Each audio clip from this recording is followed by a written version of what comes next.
everyone, welcome back to Blumenau Botanical Gardens. This is episode 2, and I am joined with Roman today because he has done basically all of the work. I wouldn't even say basically, it's all of the work. I didn't do everything, so Carlos instructed something too. We're looking at what used to be the Chinese garden, or at least what will have been the Chinese garden, because the work has been done over a few months, and it's going to be quite different, yeah? Mm-hmm. Awesome. Well, yeah. I have not been in this file for a millennia, so why don't you just kind of direct me and tell me what your thoughts are and what we're going to see sort of with the redo. Yeah, so this is the entrance of the Chinese garden, or like where it used to be. At the start was just where we had all the things constructed and what you wanted to be added in the garden. So like gigantic dragon statues and scripts and everything. It's really nice stuff. And then I came in and tried to I started to do the garden in here. So this is the entrance area. I just wanted to get a connection to the real start of the garden and this area. So it's just a little trail going through, setting the theme with all the stones and like the plant palette I'm using. I love I've always loved this garden because you kind of have like that soft texture of the moss coming over the stone path. It's all very sort of homogeneous. That's cool.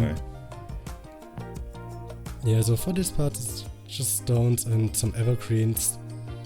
So just smaller paths around it for the people to like stray over and find some solitude, some solace, a little bit of meditation sort of areas. Yeah, right. And I put some benches in there, so it's quite a quiet place. Not many people in the file are getting in there. Maybe because it's unfinished and there isn't much to see. So pretty. Well, this garden was always really, really pretty too. So I'm quite excited to see how you see it as improved, because there are such lovely sort of like corridors and nothing is really on a straight line. So there's always sort of like that. Ooh, like what's over there? So what were your goals with sort of like redesigning this, and what we're eventually going to see? What bugged me in this garden is like the overall concept is like a big corridor. So if you can see it from above, it's like you're starting here and then you're getting to the end, but it's like a one-way path. So I took parts from here, like the bonsai yard you're seeing in here, and transferred it to the final version of the garden. Or what I didn't like here too is the location of the dragon wall you're seeing in here. Ooh, yeah. The blue one, I'm gonna hold off on completely showing that because I'm sure it's gonna be quite a piece. And it got some problems like gas flow and everything. And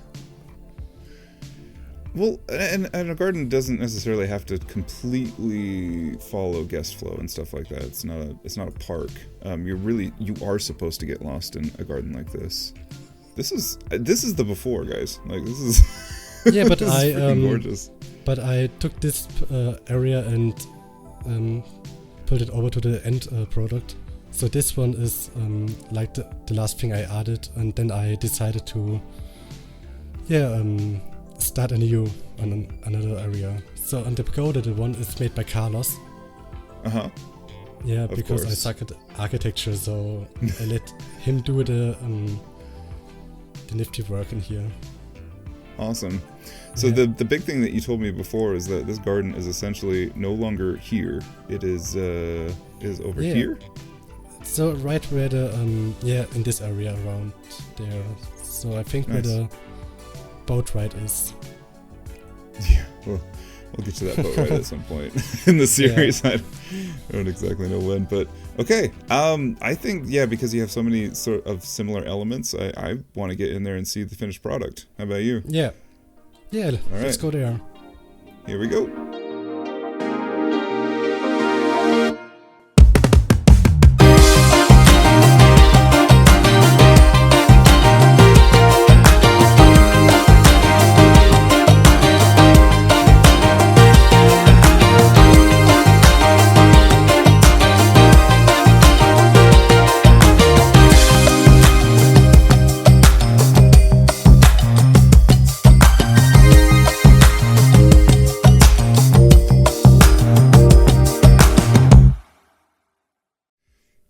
All right, so here we are, all finished up, and you're gonna have to kind of direct me, but this view is quite different from the one that we started with.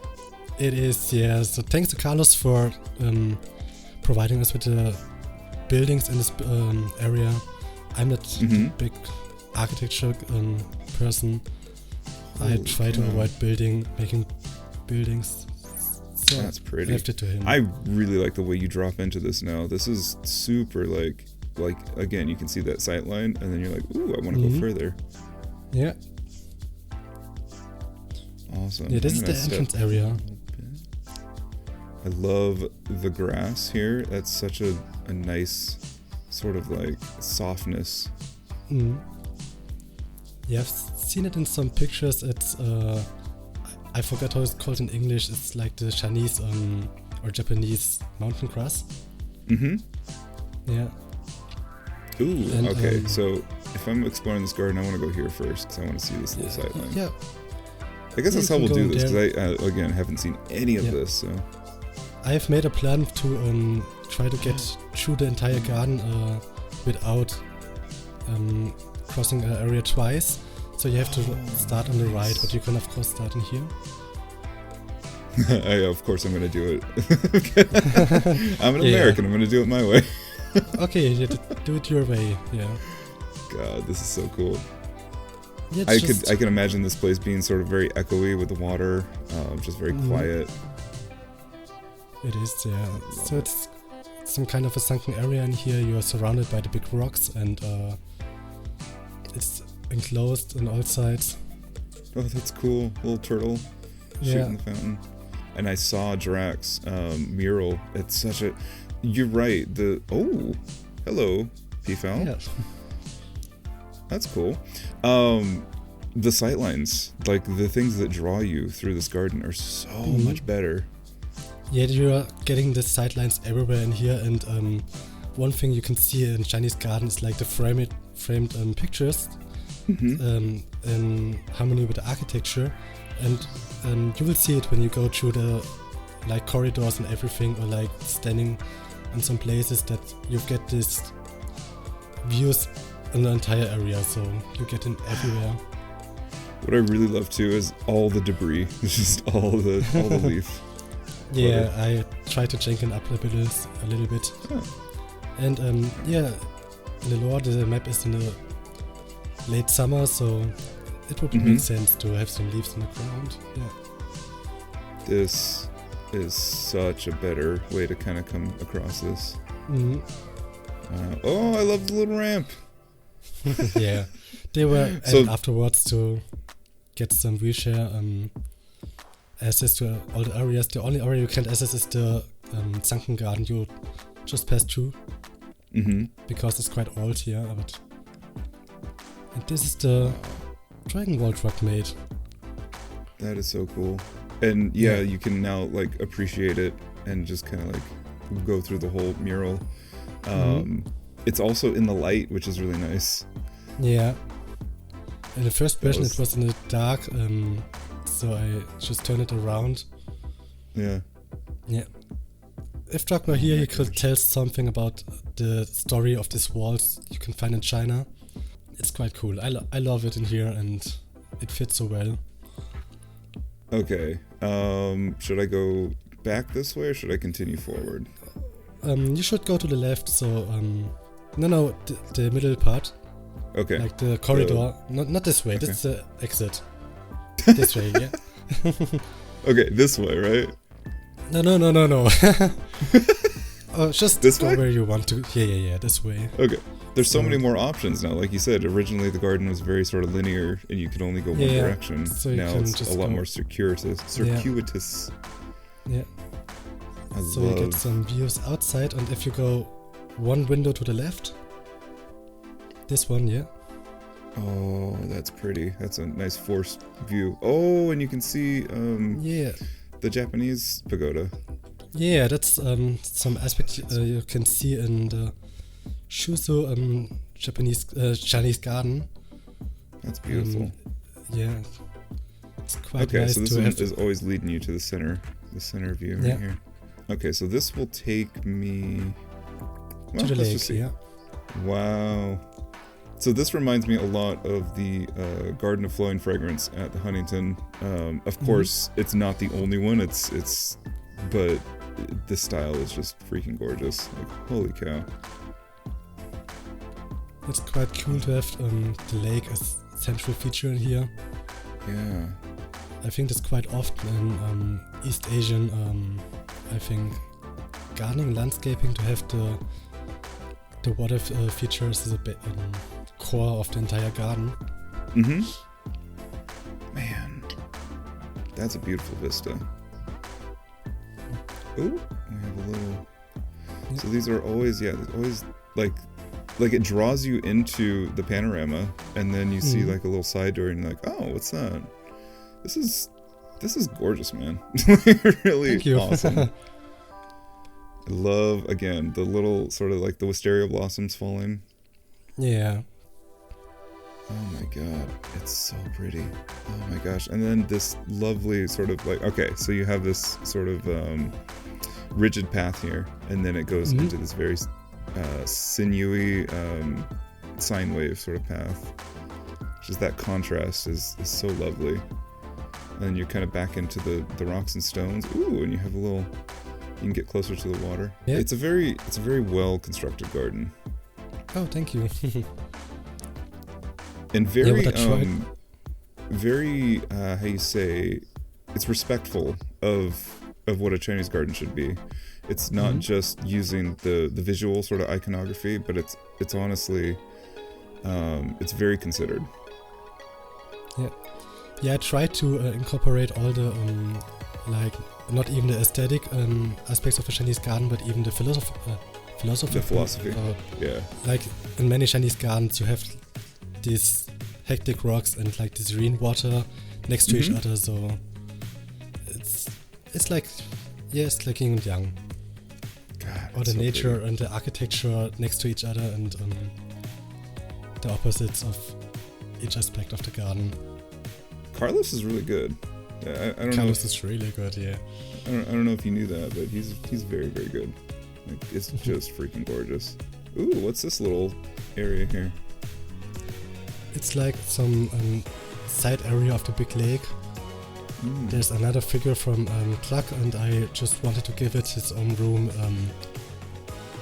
It's, who is the person called? It's like some philosopher in China who was dreaming about being a butterfly, and then he was asking himself, is he a person dreaming to be a butterfly, or is he a butterfly dreaming to be the person?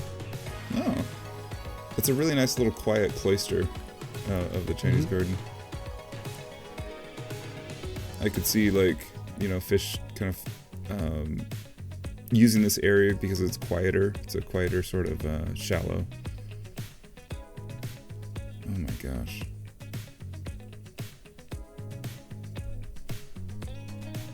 It's freaking, like, speechless. It's gorgeous. Like, all the parts were there in the old garden, but holy crap. Like, it's a masterclass in, like, getting lost, but also not feeling like,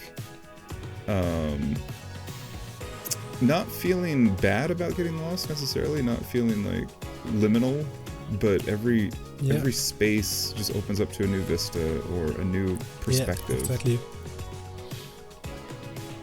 Yeah, that's what what was I trying to achieve with this garden, to get all of this, to send the people to a journey, like you're reading a book with pictures. Yeah, and it really is an interactive experience. Like, I really did not see this at all, and I am choosing my own path right now. Oh my gosh. It's quite simple. It's supposed to be like a training hall for Tai Chi. Oh, so, okay. In the garden where, in the city next to me, where I'm living, there's a Chinese garden too, and there are often like shows where the local martial arts clubs are doing some shows or trainings. Oh, I could see So this you garden doing the same sort of thing as so using you can it just for join and